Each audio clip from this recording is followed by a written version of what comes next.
আমাদের সঙ্গে আছেন এবং আমরা তার কাছ থেকে ঘটনা শুনে আবারও বাবু ভাইয়ের কাছে আসবো। সেই পর্যন্ত আমাদের সঙ্গে থাকুন। স্টে টিউনড রেডিও ফুর্তি এফএম এন্ড টু ফুর্তি। জি মাহিদুন ভাই। আসসালামু আলাইকুম ভাইয়া। জি ওয়ালাইকুম আসসালাম।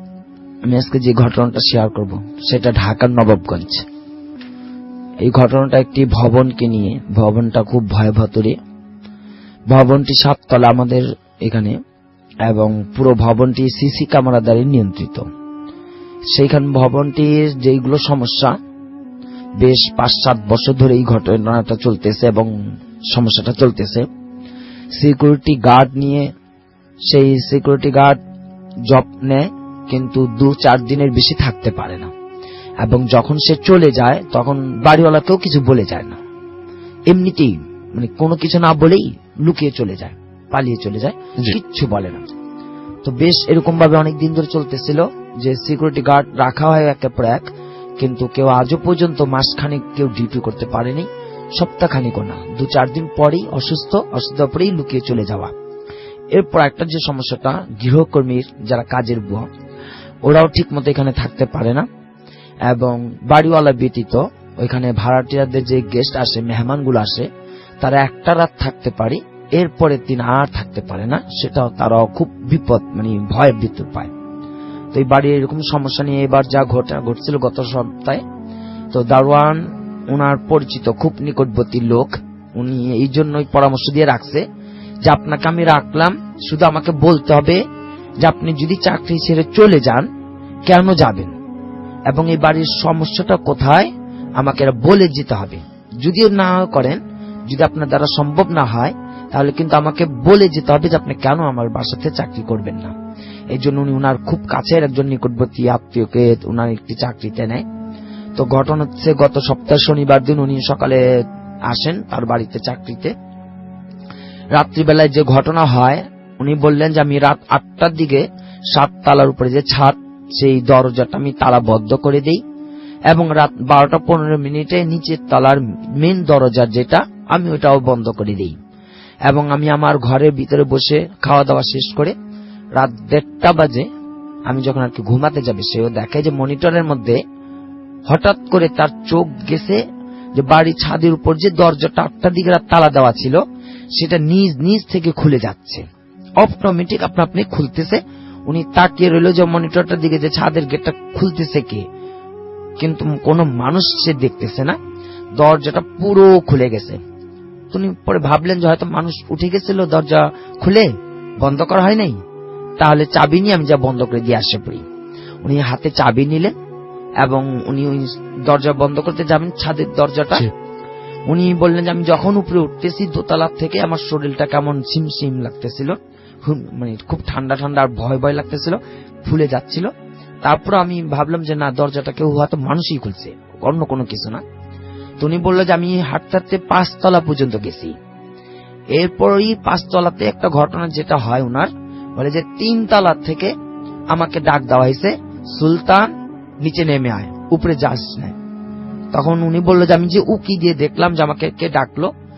বাড়িওয়ালার যিনি বাবা ছিলেন উনি তো মারা গেছেন, কিন্তু ঠিক উনার মতো এরকম 3 তলাতে আমি উকি দিয়ে দেখি বাড়িওয়ালার বাবা নিচে দাঁড়িয়ে, মানে নিচ থেকে নামতেছে, 3 তলা থেকে নিচের দিকে নামতেছে, আর আমাকে বলতেছে সুলতান নিচে নেমে আয়, উপরে যাস নে। তা আমি তো অদ্ভুত হলাম যে বাড়িওয়ালার বাবা তো নেই, উনি নিচে কেন? আমি খুব তাড়াহুড়ো করে, উনি বললো যে আমি খুব তাড়াহুড়ো করে নিচে যাচ্ছি, কিন্তু যাওয়ার সময় আর ওনাকে দেখি নেই।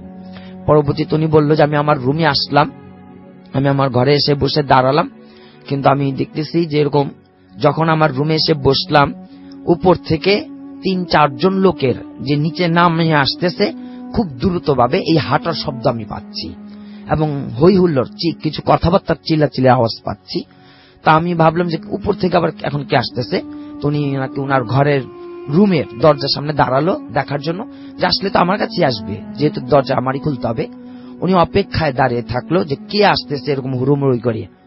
উনি বলল যে ওই মুহূর্ত থেকে আমার পেছনে দাঁড়িয়ে সেই বাড়িওয়ালার বাবা আমাকে বলতেছে, সুলতান আমার মা বেঁচে নেই, আমার মা মারা গেছে।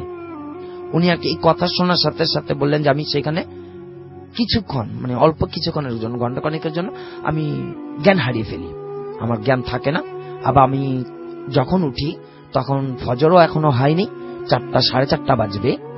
বলে আমি শুধু ওই কথাটা, যে আমাকে যখন দেখলাম যে দাঁড়িয়ে সিঁড়ির থেকে নিচে কেউ আসতেছে কথা বলতে বলতে, অনেকগুলো 3-4 জন, আমি ওইখানে দাঁড়ানো, সে আমার পেছন থেকে তার ঠিক বাড়িওয়ালার বাবার মতোই দাঁড়িয়ে বলতেছে, সুলতান আমার মা মারা গেছে। ওই কথা শোনার পরে আমি যখন আবার উঠলাম, ঠিক 4টা 4:30 দিকে উনি বলতেছে ওই একই রকমই সিঁড়ির থেকে নামার লোক শব্দ, কিন্তু নামে না। উনি বলতেছেন নামে না, কিন্তু শব্দ আমি দেখতেই আছি যে হ্যাঁ এরকম হাঁটার শব্দ।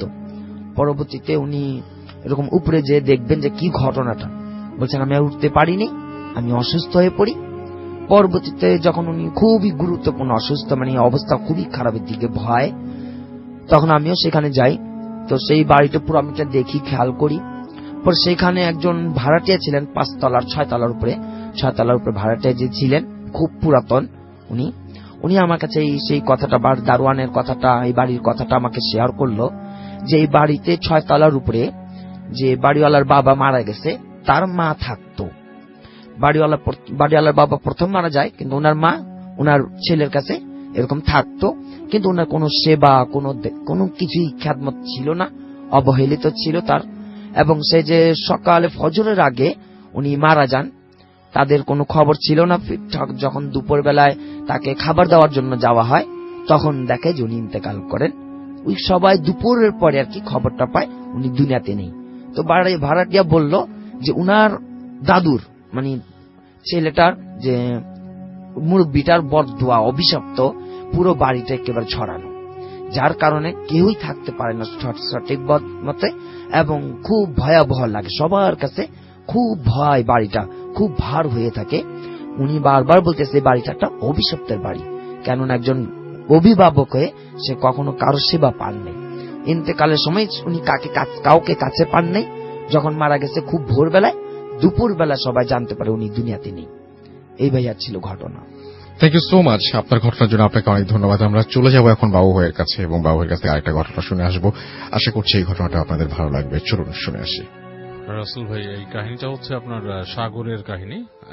এটা হচ্ছে মোহাম্মদপুরের একটা জায়গা, দ্যাট ইজ অ্যাকচুয়ালি মোহাম্মদপুরের একটা জায়গা, আর স্পেসিফিকলি বলার কিছু নেই। আচ্ছা, যাই হোক, ওদের সাগরদের বাসা যে জায়গা, সেই বাসার মানে অপোজিটে যে রাস্তার পাশের একসময় ছিল নদী, জি, এখন সেখানে শহর হয়ে গেছে, মানে বিল্ডিং টিল্ডিং অনেক কিছু অবস্থা। তো ওই রাস্তার মোড়টা সম্পর্কে সবার কাছেই ও শুনতো, ওর মুরব্বীরা, যে রাতের বেলা যখন নাকি ওরা হাঁটতো দিক দিয়ে, ওনারা যখন হাঁটতেন, ব্যাকিন আমিও মনে হয় তখন ছোট, হয়তো স্কুলে পড়ি, এরকম সময়কার কথা।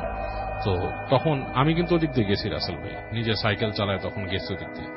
আমার ভয় লাগতো না, আমি কিছু দেখি নাই তখন। বাট ওর মুরব্বীরা নাকি বলছে ওখানে নাকি অনেক কিছু দেখতো, তারা দেখা জিনিসের মধ্যে অনেকে দেখছে যে মাথা ছাড়া মানুষ রাস্তা দিয়ে হাঁটতেছে, এরকম কিছু।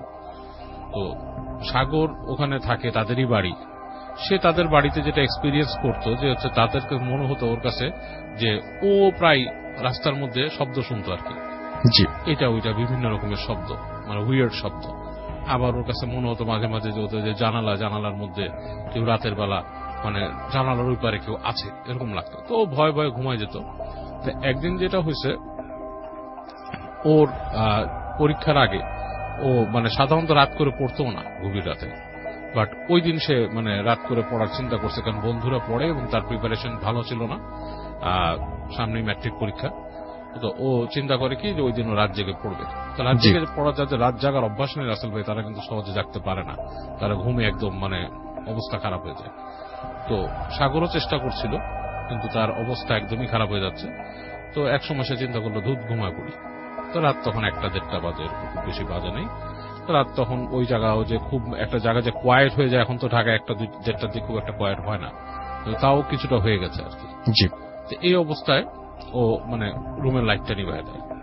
তো তখন দেখে যে হালকা মানে গুড়ি গুড়ি বৃষ্টি পড়তেছে। তো ঘুমানোর সময় জাস্ট চোখের দিয়ে এক কোণা দিয়ে সে দেখে যে কুকুর হাঁটতেছে রাস্তা দিয়ে, স্ট্রিট ল্যাম্পের আলো পড়ছে নিচে। তো ওর যেটা আই ক্যাচিং হয়তো চোখ সরে যেত, দেখে যে স্ট্রিট ল্যাম্পটা ফ্লিক করে 2বার।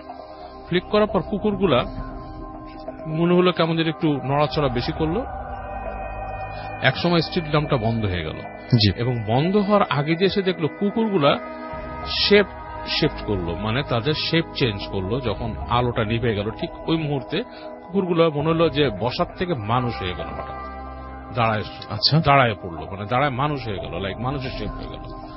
এবং এই লাইট নিভাতে সে কিন্তু মানুষ পুরো দেখে নাই, বাট সে দেখছে মানুষের শেপের হয়ে গেছে। এখন ও একবার ভাবলো এটা কি লাইটের খেলা। তার কিন্তু ঘুম তখন ঠাস করে চলে গেছে মাথার থেকে, যে আলো আধারিও অনেক সময় খেলা খেলে মানুষের মধ্যে, ছায়ার খেলা, লাইট অ্যান্ড শ্যাডো। তো একবার ভাবলো সেরকম কিছু কি। পরে সে ভাবলো না, সে দেখলো যে ওই লাইট নিভে যাওয়াতেও দূর থেকে আলো আসতেছে, এবং ওই মানে ওই জায়গাটা বোঝা যাচ্ছে, এবং বৃষ্টির সাথে কিছুটা আলোকিত, এর মধ্যে বৃষ্টির সাথে হালকা বাতাসও যাচ্ছে, বাতাসও বইতেছে। ভালো মতন খেয়াল করে দেখলো যে দূর দিয়ে মনে হচ্ছে 3টা লম্বা লম্বা ছায়া, এবং এই লম্বাগুলা প্রায় সাধারণ মানুষের হাইট না, 8-9 ফিট এরকম হবে, উঁচু উঁচু হাঁটতেছে। একবার এই পাশে আসে, মানে কাছে আসে, আবার যখন আলোর কাছাকাছি চলে আসে আবার ওদিকে চলে যায়, ঠিক ওই জায়গাটাতেই সার্কেল করতেছে। তো ওর জায়গা দিয়ে না, ও যতটুকু দেখতে পাচ্ছে, ও ভাবছে যে আমি যদি আমাদের ঠিক উপরেই ছাদ, ওরা থাকতো 6 তলায়, আমি ঠিক উপরেই ছাদে যদি উঠি, তাহলে আমি আরো জিনিসটা আরো সুন্দর দেখতে পাবো, ভালো মতন দেখতে পাবো। পুরা ঘুম কিন্তু গন। সে করে কি, আস্তে করে উঠে যায়, সে মানে ওই হেঁটে হেঁটে মোবাইলটা নেয়, মোবাইলটা নিয়ে আস্তে আস্তে সিঁড়ি ঘরে বের হয়। সিঁড়ির দরজা যখন খুলে, তখন সে শুনতেছে যে তাদের যে ছাদের যে গেটটা ঠিক উপরে, ইমিডিয়েটলি উপরের তলায় একটা লোহার গেট আর কি, ছাদে ওইটা ঠাস ঠাস ঠাস ঠাস করে বাড়ি খাচ্ছে, কিন্তু ওই দরজা কিন্তু লাগানো থাকে রাতের বেলা, দাবান তালা মেরে দেয়। তো ও চিন্তা করলো ছাদের দরজা খোলা, আবার দেখে যে ঠান্ডা বাতাস একটা আসতেছে, সিঁড়ি দিয়ে যাচ্ছে, বৃষ্টি হালকা পড়তেছে এই সময়। তো তারপরও খুব অ্যাডভেঞ্চারাস মাইন্ডে বা কিউরিয়াস মাইন্ডে দরজাটা লাগায়, ফ্ল্যাটের দরজাটা লাগায়। যখন সিঁড়ির কাছে উঠে রাসেল ভাই, যখন দরজাটা দিয়ে ঢুকবে, দেখে দরজাটা হালকা ভেজানো। এই সময় সে দেখে সিঁড়ির এখান থেকে লম্বা লম্বা এরকম ছায়ার মতো মানুষ, লাইক ছায়ার মতো জিনিস, মানুষ বললে ভুল হবে, শেপটা মানুষের মতো, এর জন্য তাই বলছি। উপরের অংশটা বোঝা যায় না যে কি চেহারা বা কিছুই বোঝা যায় না, পা দুটো বোঝা যাচ্ছে লম্বা লম্বা। এগুলো খুব সুইফটলি, মানে ম্যাটার অফ লাইক, মানে খুব স্পিডে, লাইক খুব যেমন ফাইটার জেট যেরকম স্পিডে যায়, সেরকম তার পায়ে যে শাট করে পাস করে চলে গেল নিচে, মানে 1 সেকেন্ডের জন্য গেটে, এবং পরবর্তী সেকেন্ডে তাকে পাস করে সিঁড়িতে নেমে গেল। এবং ওগুলো নামার সাথে যে বাতাস, সে বাতাসও তার গায়ে লাগছে, এবং ও তো ওখানে ফ্রিজ হয়ে যায়, ও আর কোথাও ওঠার চিন্তাও করতে পারে না। পরের সেকেন্ডে দেখে আবার তার সামনে দিয়ে উঠে চলে যায়, উঠে ঠিক ছাদের ওই গেট দিয়ে। এইবার যখন ছাদের গেট দিয়ে উঠতেছে, তখন দ্রিম করে ছাদের গেটটা বন্ধ হয়ে যায়, একদম খুব জোরে বাড়ি দিয়ে ছাদের গেটটা বন্ধ হয়ে যায়। তো ও তখন এটা আর সহ্য করতে পারে না, বাসার ভিতরে চলে আসে, এসে বাসায় শুয়ে পড়ে, শুয়ে কাঁপতে কাঁপতে যতটুকু দোয়া দুরুদ পারে পড়তে পড়তে সে ঘুমিয়ে যায়। সকালবেলা তার ফ্যামিলি তাকে দেখে প্রচন্ড জ্বর মাথার মধ্যে, এবং এই জ্বর অবস্থায় তার মনে করেন যে মানে কঠিন অবস্থা, মানে তার পরীক্ষা দেওয়ার মতো অবস্থা নাই, মানে তার এটা মানে টেস্ট পরীক্ষা ছিল সম্ভবত, মানে একটা ছুটি হয় না ম্যাট্রিক পরীক্ষা, সেরকম পরীক্ষা, এরকম অবস্থা নাই। তো ওর বাবা মা ওকে বলে যে জ্বর আসছে, ডাক্তার দেখায়, এবং বাবা মাকে স্কুলে বলে যে আমার এরকম এরকম হয়েছে। তখন তাকে বাসার থেকে একটু বকাও দেয় যে তুমি এরকম সময় কেন বের হয়েছে, তোমাকে বলছি যে জায়গাটা খারাপ পুরোপুরি, এবং তাকে ওই করা হয়, চিকিৎসা করা হয়, জ্বর ডাক্তার দিচ্ছে, জ্বর কমতেছে না, জ্বর হালকা রেমিশন যায় আবার বাড়ে। তো ওর যে বড় চাচা, সে ওখানকার কাছের মসজিদের ইমাম সাহেবকে বলেন, ইমাম সাহেব বলে যে ওকে পারলে নিয়ে আসেন। তো ওকে যখন নাকি নিয়ে আসে ইমাম সাহেবের কাছে, মসজিদের মধ্যে যখন ঢুকে, তার জ্বর ছিল শরীরে, মসজিদে ঢোকার সাথে সাথে জ্বর কিন্তু রাসেল ভাই নাই, শরীর ঠান্ডা হয়ে গেছে, নর্মাল টেম্পারেচার। ইমাম সাহেব তার সাথে কথা বলে তুমি কেমন ফিল করছো? ভালো। তো তোমার জ্বর আছে না, খারাপ লাগতেছে না, সব ঠিক আছে। তখন তাকে দোয়া পড়ে দেয় এবং তাকে কিছু দোয়া শিখায় দেয়। এই দোয়াগুলো বাবা আমাকে পড়ে দিতে বলে, পানিতে পড়ে ফু দেয়, বলে যে এই পানিটা খেতে এবং গোসল করতে সেই পানি দিয়ে, এবং বলে আপনার বাসাও ছিটাই দিবেন। ছেলে সিঁড়িতে জানি সে রাতের বেলা কখন না উঠে, আপনাদের সিঁড়িটা পারলে বন্ধ করাই দিবেন। মানে সিঁড়ির মধ্যে হয়তো জিনিসটা যেটা হয়েছে যে ও রাতের বেলা দেখছে, এবং এগুলো তো খারাপ জিন, ওরা দূর থেকে ওকে খেয়াল করছে, ও যে খেয়াল করছে, এবং ও ওভার কিউরিয়াসে যখন সিঁড়িতে গেছে, ওদের কাছে এটা 1 সেকেন্ডের ব্যাপার, ওরা লাইট স্পিডে চলাফেরা করে ওখানে উঠতে, এবং ওকে জাস্ট ভয় দেখাইছে, এবং ওদের গায়ের বাতাসটা লাগছে, এটাতেই তার এই জ্বর এসে গেছে। এবং তারপর ওকে দোয়া টোয়া করে করে দেয়, বলে আস্তে ধীরে ঠিক হয়। ওর পরীক্ষা মিস হয়ে গেছিল, পরীক্ষা পরবর্তীতে স্পেশাল অ্যাপ্লিকেশন করে সে ওইটার হয় আর কি। ওকে, এই হচ্ছে কাহিনী আছে। Thank you so much. আপনার ঘটনার জন্য আপনাকে অনেক ধন্যবাদ বাবু ভাই। আমি এখন একটু আমাদের মেসেজ বা কিছু কমেন্ট আমি পড়ে ফেলি আপনাদের পাঠানো, এবং আমি দেখতে পাচ্ছি যে অনেক